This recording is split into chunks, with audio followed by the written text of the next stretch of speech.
বুখারী শরীফের 4563 নং হাদিস, হযরত আব্দুল্লাহ বিন আব্বাস রাদিয়াল্লাহু তাআলা আনহু হাদিসের রাবি, তিনি ইরশাদ করেন, এই হাসবুনাল্লাহু ওয়া নি'মাল ওয়াকিল বাক্যটি ইব্রাহিম আলাইহিস সালাম যখন উচ্চারণ করেছিলেন তখন তাকে অগ্নিকুণ্ডে নিক্ষেপ করা হয়েছিল। এবং একই বাক্যটি নবী মুহাম্মদ সাল্লাল্লাহু আলাইহি ওয়াসাল্লাম উচ্চারণ করেছিলেন যখন লোকেরা তাকে বলল, তোমাদের সাথে মোকাবেলা করার জন্য লোকেরা সমাবেশ করেছে বহু সাজ সরঞ্জাম, সুতরাং তাদেরকে ভয় করো। তখন তিনি বলেছিলেন, হাসবুনাল্লাহু ওয়া নি'মাল ওয়াকিল।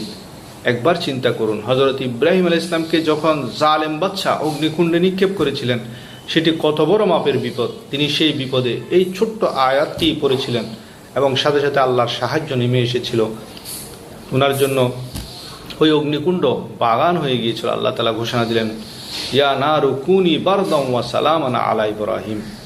তিনি আমাদের প্রিয় নবীকে যখন